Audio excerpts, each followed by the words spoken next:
Malayalam big boss season 7 ഇന്നത്തെ live അപ്ഡേറ്റ്സിൽ പോകാം. ഇന്ന് ആദിലയും അനുമോളും അതുപോലെ നൂറും സംസാരിക്കുന്നുണ്ട്. ഇവര് സംസാരിച്ചിരിക്കുന്നത് എന്താന്ന് വെച്ചാൽ ഞങ്ങൾ ഇവിടുന്ന് പോവും, ഒരുമിച്ച് പോകുന്നൊക്കെ ആദില അനുമോളുടെ അടുത്ത് പറയുന്നുണ്ട്. എന്നിട്ട് ആദില പറയുന്നുണ്ട്, സ്വപ്നം കണ്ടു, എനിക്ക് 200K ആണ് അടിച്ചിരിക്കുന്നത്, 151K ആണ് ഇൻസ്റ്റാഗ്രാമിൽ നമ്മൾ കാണുന്നത്. അപ്പോൾ അനുമോൾ പറഞ്ഞു, ഞാൻ ഇടയ്ക്ക് സ്വപ്നം കണ്ടു, എനിക്ക് 500K ഉള്ളൂ, എനിക്ക് 1.5 മില്യൺ ഒക്കെ ഉണ്ടായിരുന്നതാണ്, അതൊക്കെ മാറിയിട്ട് ഇപ്പോൾ 500K കണ്ട്. പിറ്റേന്ന് ഞാൻ നോക്കിയപ്പോൾ ഇൻസ്റ്റാഗ്രാം റിപ്പോർട്ട് അടിച്ച് കളഞ്ഞു. ഇങ്ങനെയൊക്കെയാണ് ഞാൻ സ്വപ്നം കാണുന്നത്.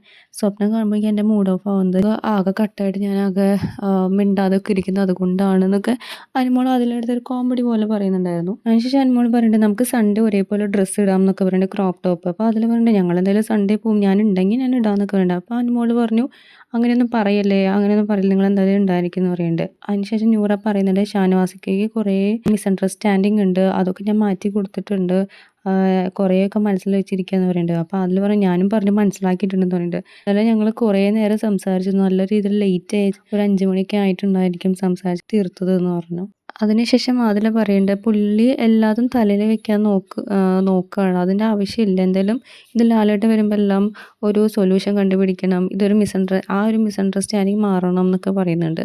നൂറ പറയുന്നുണ്ട്, പുള്ളിയെല്ലാം പേഴ്സണലായിട്ട് എടുക്കുന്നുണ്ടെന്ന് പറയും. അപ്പോൾ അനുമോൾ പറയുന്നുണ്ട്, എന്നോടും പറഞ്ഞു ഇതേപോലെ തന്നെ, നിൻ്റെ ആവശ്യം വരുമ്പോൾ മാത്രം നീ എന്നെ വിളിച്ചു, അത് കഴിഞ്ഞിട്ട് പിന്നെ നീ ഒരു വിലയില്ലാത്ത പോലെ ചെയ്തു എന്നൊക്കെ പറയുന്നുണ്ട്.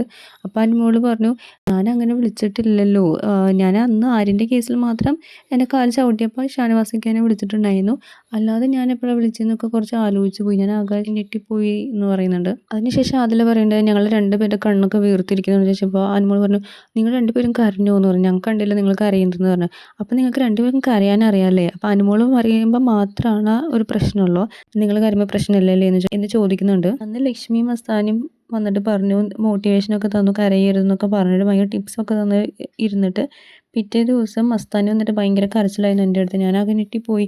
അപ്പോൾ പറഞ്ഞു, കാണുന്ന പോലെയല്ല, പുറമേ കാണുന്ന പോലെയല്ല, നല്ല പ്രശ്നമുണ്ട് ഇവിടെ വരുമ്പോൾ എന്നൊക്കെ പറഞ്ഞു എന്ന്. അതിൽ ചോദിക്കുന്നുണ്ട്, അങ്ങനെ ഉണ്ടായോ, നമ്മൾ അറിഞ്ഞില്ല, എന്തിൻ്റെ ആയിരിക്കും അങ്ങനെ കരഞ്ഞുണ്ടാവുക എന്നൊക്കെ ചോദിക്കുന്നുണ്ട്.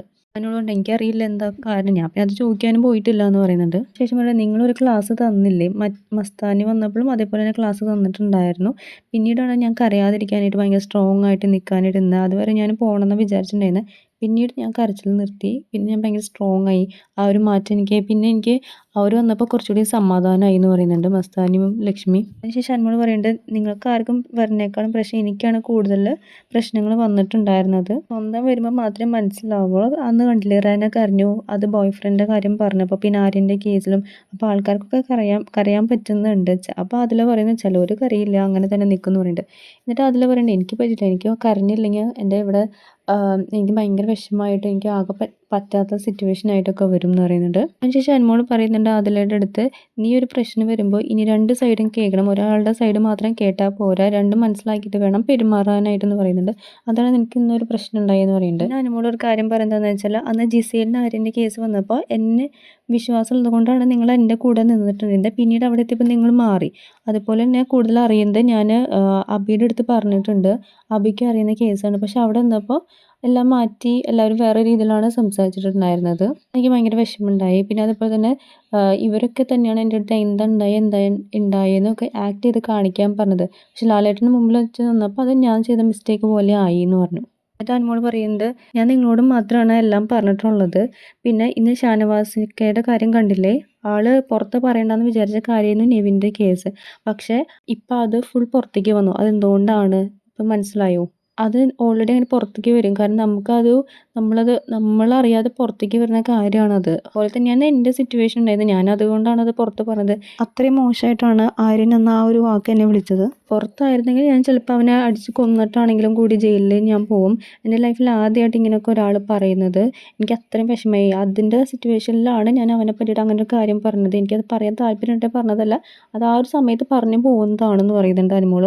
എന്നിട്ട് പറയുന്നുണ്ട്, പിന്നെ ആര്യൻ ഇങ്ങനെ പറയുമ്പോൾ ഞാൻ എന്താ ചെയ്യണം, അവന് തിരിച്ചടിക്കണോ, ചീത്ത വിളിക്കണോ, അവൻ തിരിച്ച് അവനെ ഉപദ്രവിക്കണോ എന്താ ചെയ്യണ്ടേ? അപ്പോൾ എനിക്ക് എൻ്റേലുള്ളൊരു കാര്യം വെച്ചിട്ട് ഞാൻ ആ ഒരു സമയത്ത് പറഞ്ഞു.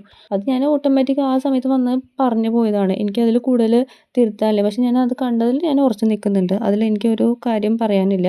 ബാക്കി ഞാൻ ഇനി പുറത്ത് വെച്ചിട്ടാണ് ബാക്കി ഇതിനെ പറ്റിയിട്ടൊക്കെ സംസാരിക്കാമെന്ന് പറയുന്നുണ്ട്. അതിനുശേഷം അതിൽ ഫാമിലിയിലത്തെ കാര്യങ്ങളൊക്കെ പറയുന്നുണ്ട്. ഉമ്മീനെ പറ്റിയിട്ട് ഉപ്പേനെ പറ്റിയിട്ടൊക്കെ പറയുന്നുണ്ട്. ആർക്കും ഞാൻ വിട്ടുകൊടുക്കാത്ത ഒരു ക്യാരക്ടറാണ്. ഉമ്മി ഭയങ്കര സപ്പോർട്ടാണ്. പക്ഷെ വാപ്പ വരുമ്പോൾ ഉമ്മിയുടെ ക്യാരക്ടർ മാറും. ഭയങ്കരമായിട്ട് റൂഡാവും. പിന്നെ എന്തെങ്കിലും പ്രശ്നം വരുമ്പോൾ ഞാനാണ് അങ്ങോട്ട് മിണ്ടാനായിട്ട് പോവുക.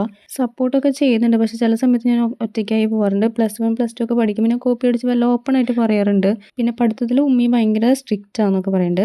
അതിനുശേഷം ആദില ഭയങ്കര കരച്ചിലുണ്ട്. അപ്പോൾ അനുമോളോട് പറഞ്ഞിട്ട് ടിഷ്യൂ പേപ്പർ എടുത്ത് കൊണ്ടുവരുമോ എന്നൊക്കെ ചോദിക്കുന്നുണ്ട്. അപ്പോൾ അനുമോൾ പോയിട്ട് ടിഷ്യൂ പേപ്പർ എടുത്ത് കൊണ്ടുവരുന്നുണ്ട്. അതിനുശേഷം അനുമോൾ പറയുന്നുണ്ട്, നീ ഇവിടെ നിന്ന് ഇറങ്ങുമ്പോൾ നിനക്ക് ഒരുപാട് സപ്പോർട്ടാണ്, നിന്നെ സ്നേഹിക്കാനായിട്ട് ഒരുപാട് പേരുണ്ടാവും എന്നൊക്കെ പറയുന്നുണ്ട്.